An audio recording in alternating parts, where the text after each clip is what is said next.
오늘 주님의 은혜가 충만하게 우리에게 임하기를 주님의 이름으로 축원합니다. 오늘 우리가 마가복음 11장 12절부터 19절을 같이 봤는데요.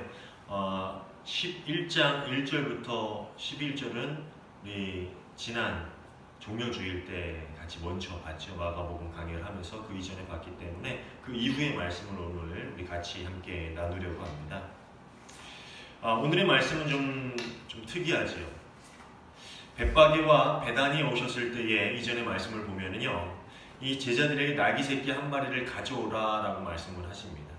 그리고 그 나귀를 타고 예루살렘으로 들어가십니다. 그리고 많은 사람들이 환영을 받으시지요. 호산나 다윗의 자손이요. 많은 사람들에게 이스라엘의 새로운 왕으로 오신 예수님이라는 다윗의 자손이라는 칭호를 받고 환영을 받으신 후에 성전을 둘러보시고 다시 베다니로 돌아오셨다라는 게 이전의 이야기입니다. 그리고 그 다음 날부터의 일이 바로 오늘 우리가 함께 읽은 본문이죠.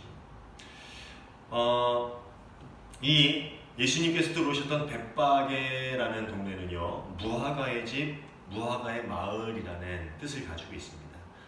메이시라는 것은 집이라는 뜻이고요. 바게라는 것은 덜 익은 무화과를 의미하는 겁니다. 덜 익은 무화과. 그리고 베다니도 마찬가지로 메이시라는 그 집이라는 의미의 난이 탄식의 집이다라는 뜻을 가지고 있는 그런 마을입니다. 어쨌든 이 벳바게라는 이름에서 알 수 있듯이 이 지역엔 아마 무화과가 많이 났던 그런 지역이었던 것 같습니다. 그래서 무화과가 많이 열리는 무화과 나무가 많이 있던 그런 지역이 이 벳바게와 베다니 그 근처 지역이 아니었을까라는 생각을 해봅니다.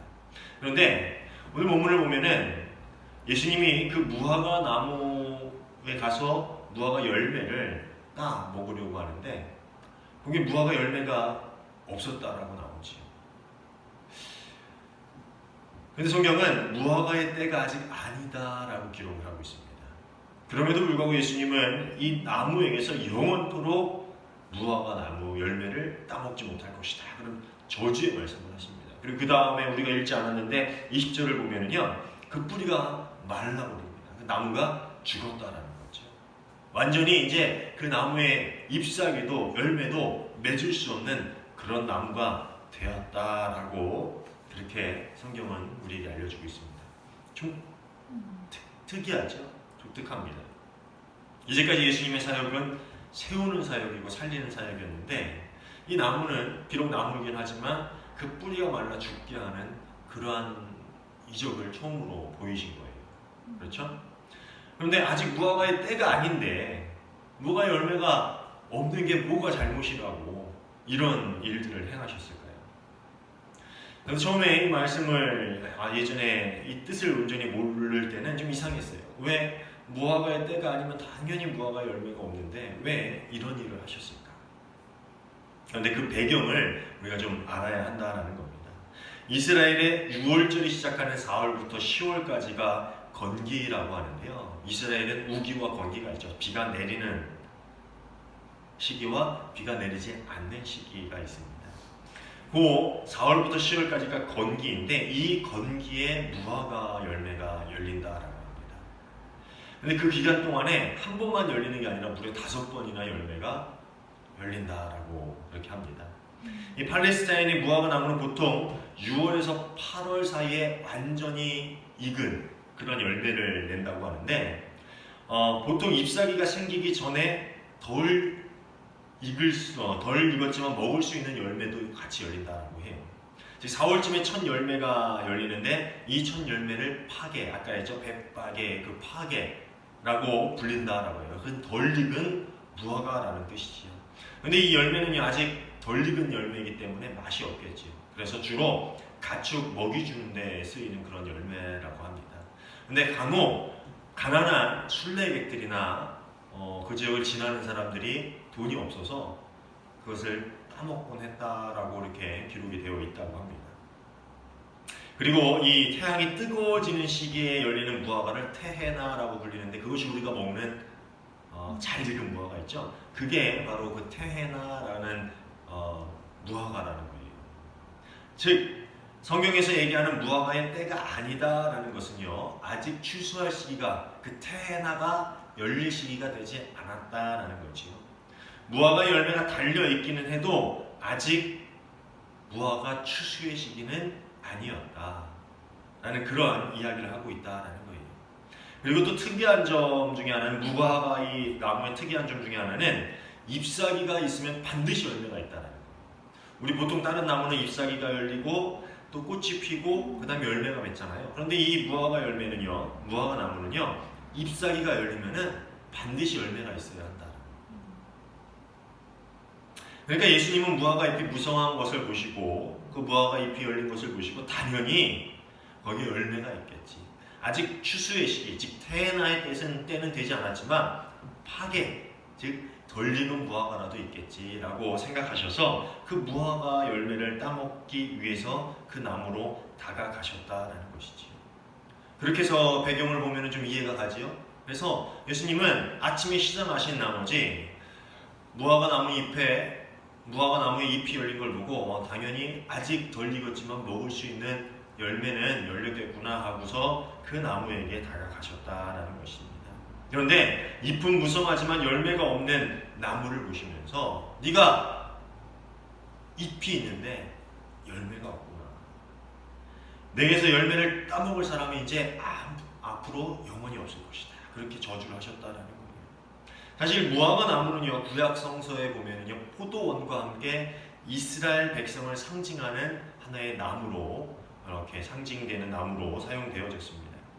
무화과 나무의 무성한 잎은 그들에게 보여주신 하나님의 사랑을 의미하는 거고요.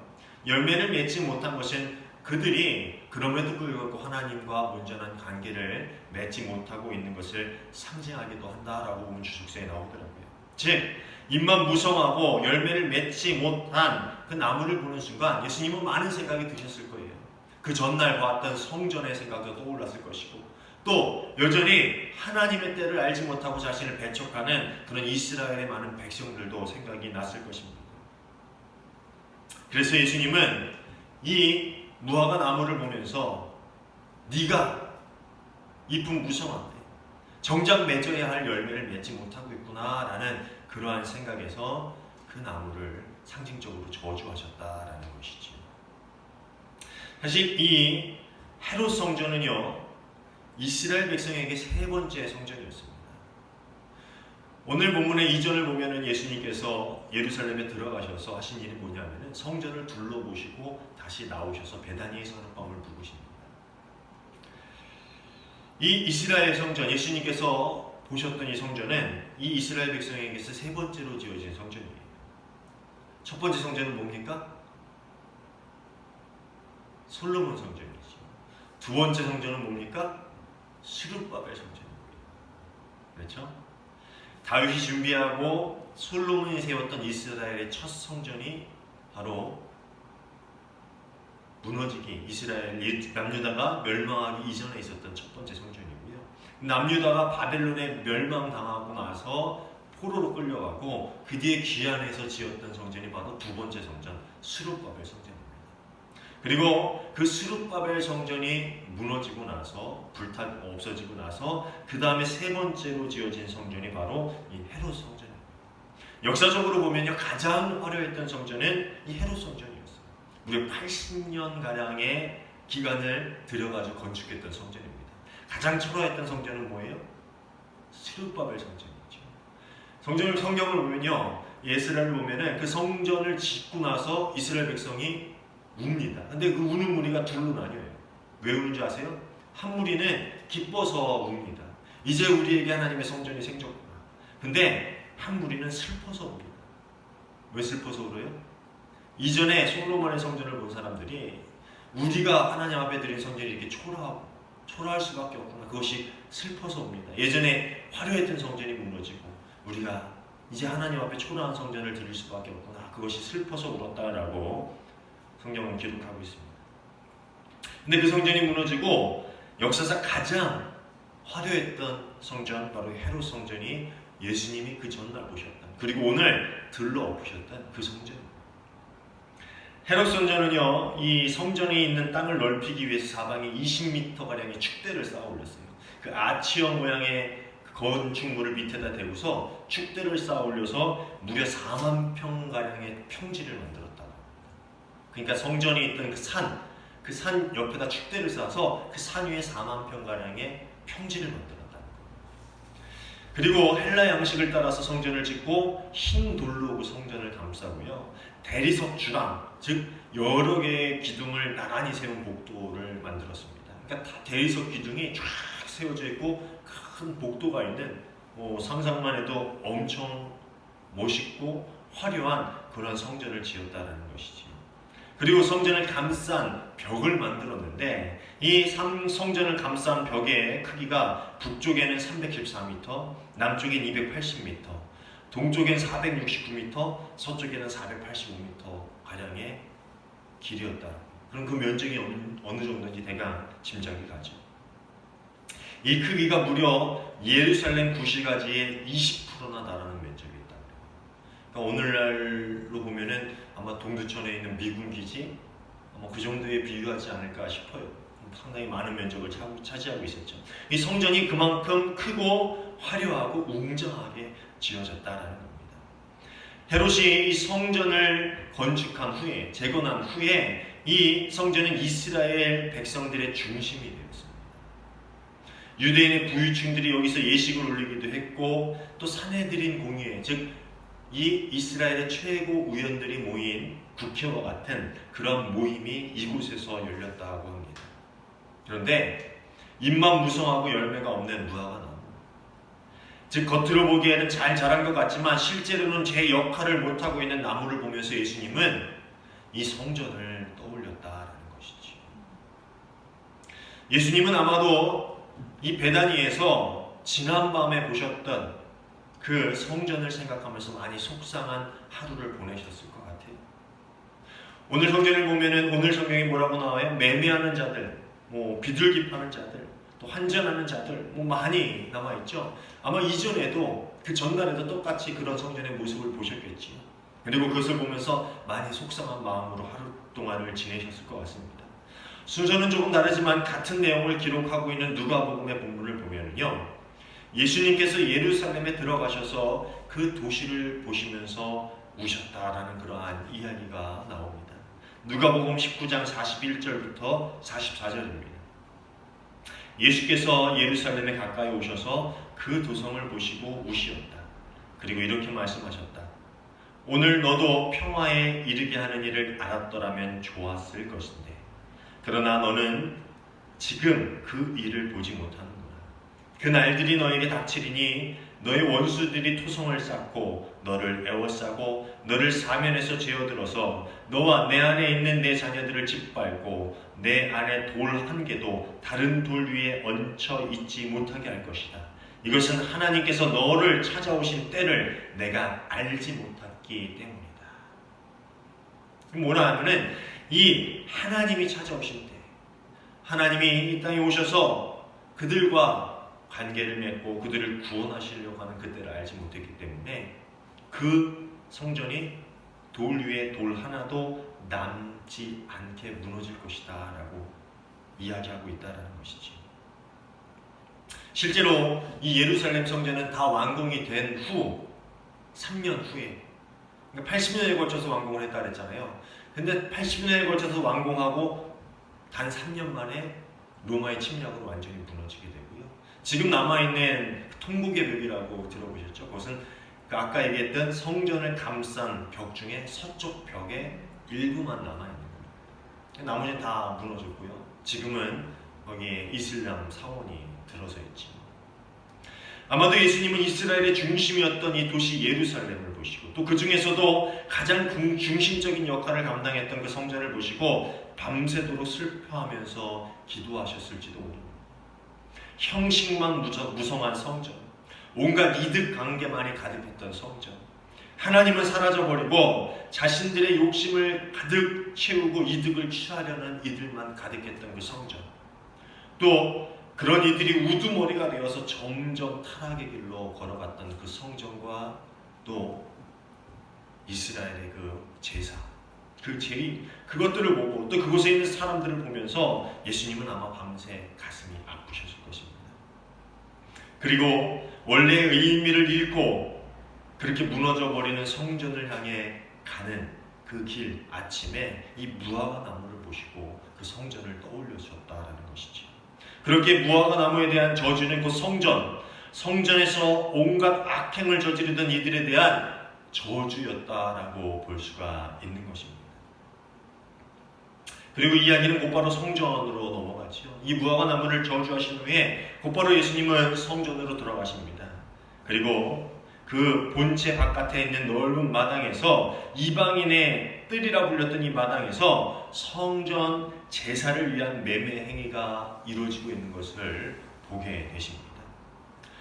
원래 이 제사장들은 성전 제의에 쓰는 가축들을 엄격하게 검사했습니다. 그래서 흠이 있는 그 동물들은 제사를 지낼 수 없게 만들었지요. 물론 이제 성경에 있는 이야기이기도 하기 때문에 그렇습니다. 그래서 이 검사에 통과하기 위해서는 어떻게 하냐면은 성전에서 장사꾼들이 제사용 짐승을 파는 것을 사는 것이 더 유리했어요. 오랜 시간을 자신이 살던 지역에서 끌고 오다 보면 상처를 입을 수도 있고 또 지저분해질 수도 있고 그렇기 때문에 흠 있는 짐승이 될 수도 있기 때문에 아예 그냥 돈을 가지고 와서 그곳에서 제사용 짐승을 샀다라는 것이죠. 비쌌을까요? 쌌을까요? 더 비쌌겠죠. 그렇기 때문에 상인들과 제사장들의 결탁이 있었기 때문에 그곳에서 파는 짐승들은 진짜 흠이 없었기 때문이 아니라 그냥 무사 통과됐어요. 둘이 결탁했기 때문에. 그래서 더 비싸게 판매가 되었다라는 것이지요. 또 제사에 그 성전에 들어있는 성전새는 로마 황제나 로마의 신이 새겨져 있는 그런 로마 동전이나 헬라 동전은 드릴 수가 없었습니다.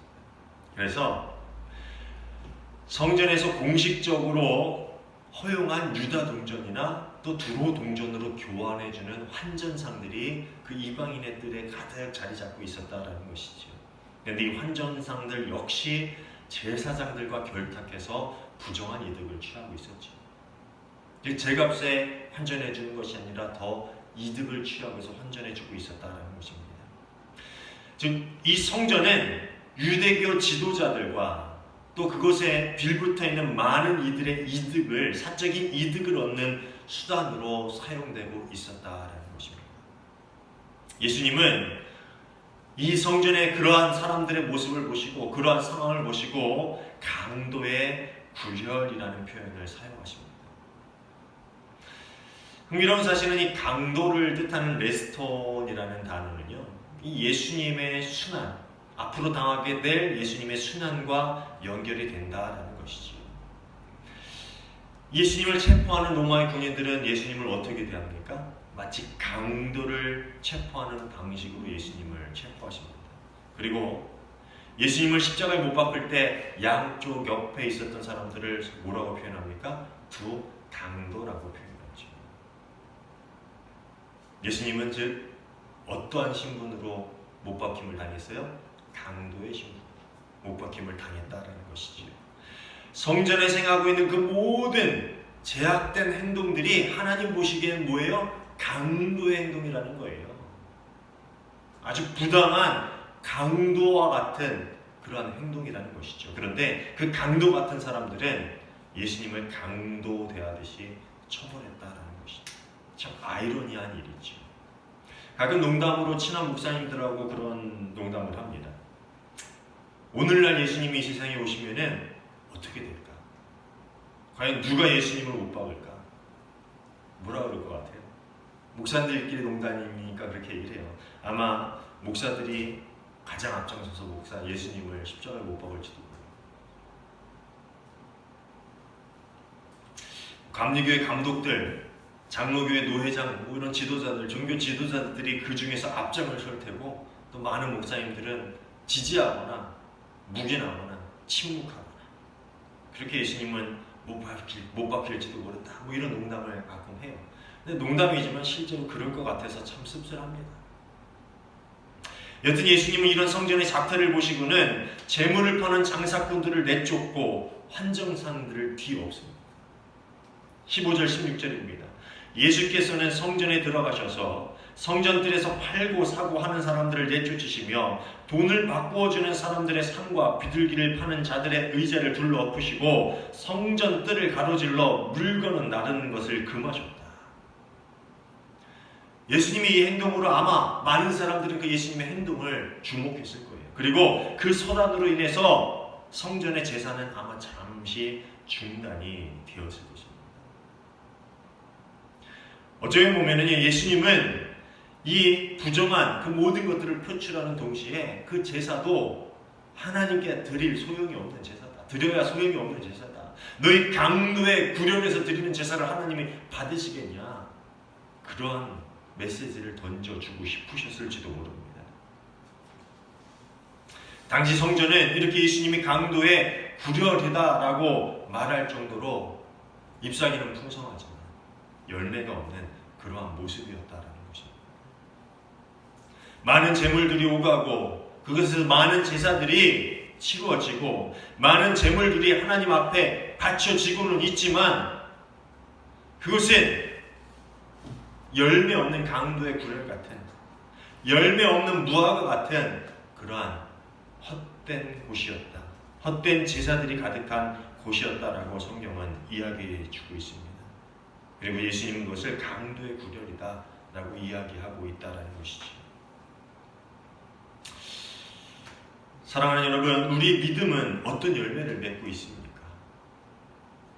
우리가 행하는 많은 종교적인 행위들, 예배, 기도, 말씀, 묵상, 큐티, 그것은 무엇을 위한 것입니까? 그것이 열매입니까? 아니면 그것이 잎사귀입니까? 본질을 알아야 되죠. 예배를 드리고 기도를 하고 말씀을 읽고 묵상을 하고 큐티를 하는 것은 열매를 맺기 위한 잎사귀 같은 행동들입니다. 그 열매는 뭐냐면은 바로 하나님 보시기에 기뻐하실 만한 하나님의 사랑을 행하는 일, 하나님의 정의를 세상 가운데 살아가는 일, 하나님의 나라의 백성으로서의 온전한 삶의 열매들이 맺히는 것, 그것이 바로 하나님이 원하시는 열매입니다. 하나님을 사랑하고 이웃을 사랑하는 것. 성경의 핵심이 그거잖아요. 예배를 드리고 기도하고 말씀을 읽고 묵상하는 것은 그 열매, 하나님 나라의 백성으로서 하나님을 사랑하고 하나님을 사랑하는 그 사랑이 이 세상 가운데 선포되어지고 우리 삶을 통해서 나타나지는 것, 그것이 바로 모든 잎사귀들이 풍성한 이유라는 것이죠. 열매를 맺기 위함이라는 것이죠. 그런데 우리에게는 그 열매가 있습니까? 우리 오늘날 이 교회 그리고 우리 하은교회는 과연 그런 열매가 있느냐 하는 말입니다. 열매 없는 성도, 열매 없는 교회, 열매 없는 그리스도인들을 예수님은 강도라고 부르고 있습니다. 입만 무성하지 열매가 없구나. 너희가 강도의 구렬 같은 존재입니다. 무화과 나무는 무성한 잎 때문에 열매가 풍성한 나무인 것처럼 보였습니다. 하지만 실상은 그렇지 못했습니다. 그것에 열매가 없었기 때문입니다. 이 잎만 무성한 나무를 향한 예수님의 저주는 겉으로는 예루살렘의 성전처럼 거룩하고 경건해 보이지만 실상은 열매가 없는 이들을 향한 경고의 메시지를 포함하고 있는 것입니다. 그 옛날 예루살렘 성전에서 있는 그 많은 장사치들과 그 제사장들에게만 주어진 그러한 경고의 메시지가 아니라 오늘날에도 잎은 무성하지만 실상 열매가 없는 우리들을 향한, 나를 향한 그러한 경고라는 것이지.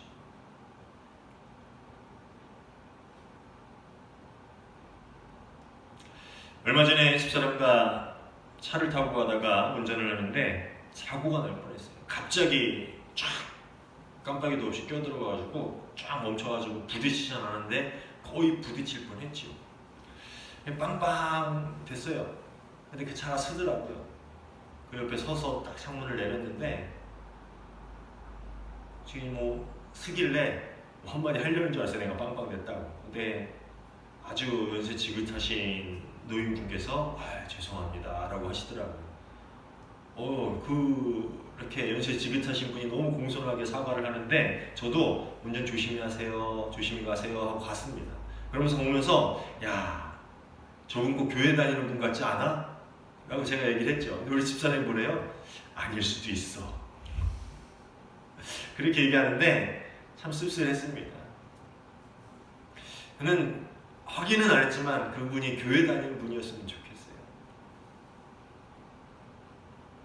오늘날 교회 다니는 사람들, 또 목사가 이 사회에서 본인이 되지 못하고 있는 경우가 너무나도 많이 있지.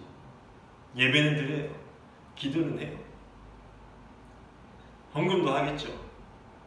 말씀을 잘 압니다. 묵상도 하고 큐티도 합니다. 목사는 설교하기 위해서 성경을 많이 알죠. 그런데 잎사귀는 풍성한데, 잎사귀는 풍성해 보이는데 실상 달과 같은 열매가 없다면, 하나님 바라시는 그 열매가 없다면 그 무화과 나무는, 그 나무는 강도입니다. 강도와 같은 삶이라는 것이지. 그냥 열매가 없을 수도 있지, 하나님 보시기 그래, 그럴 수도 있어, 괜찮아 라고 하는 것이 아니라 예수님은 너희가 강도의 삶을 사는 거예요. 말씀을 묵상하면서 그런 생각을 하셨어요. 왜 이렇게 심하게 말씀하셨을까? 왜 강도라고 말씀하셨을까? 그것은 실상 우리가 강도와 같은 행동을 했기 때문입니다. 우리가 사는 모든 것을 우리는 뭐라고 고백합니까? 주님 주셨습니다. 주님 우리에게 베푸신 은혜로 삽니다. 우리의 모든 것 다 주님의 것입니다. 그런데 주님의 것을 받고 누리고 그것을 취하고 살아가는 우리들이 열매를 맺지 않는다면 그것을 도적질하고 강도질한 것과 무엇이 다르겠습니까? 그렇지 않습니까? 입이 무성한 것은 하나님의 은혜가 우리에게 주어졌다라는 것을 얘기합니다. 그런데 그 무성한 입에도 불구하고 열매를 맺지 못했다는 것은 우리가 그 모든 은혜를 까먹고 우리의 이득을 취하는 데 쓰고 우리의 욕심으로 살고 우리가 다 먹어버리고, 즉 강도의 짓을 했다라는 것을 말하는 것이지. 사랑하는 여러분, 우리는 열매가 있습니까? 입만 무성합니까? 우리 교회에는 열매가 있습니까? 예배를 드리고 찬양을 하고 기도를 하고 말씀이 선포되고 꽃꽂이도 있고 시설도 좋고 다 있죠. 작은 교회지만 없는 거 없이 다 있습니다. 그런데 진짜 중요한 거, 열매가 있습니까? 우리의 삶은 어떻습니까? 그리스도인이라고 나아가서 이야기합니다. 예배도 하고 기도도 하고 헌금도 하고 또 십자가도 차에다 달고 이렇게 살아갑니다. 그리스도인으로서 있을 만한 것들을 다 갖고 있습니다. 그런데 정말 중요한 열매가 있습니까? 열매가 있습니까? 사랑하는 여러분, 우리 삶에, 우리 교회, 아니 한국의 모든 교회, 세계의 모든 교회들 가운데 정말 풍성한 열매가 있기를 주님의 이름으로 축원합니다. 강도의 삶이 아니라, 강도의 믿음이 아니라 정말 주님 주신 진정한 믿음, 열매를 맺는 믿음, 열매를 맺는 삶, 그런 삶으로 주님께 온전히 영광 돌리며 살아갈 수 있는 저와 여러분 모두가 되시기를 주님의 이름으로 축원합니다. 기도하겠습니다. 좋으신 하나님 감사합니다.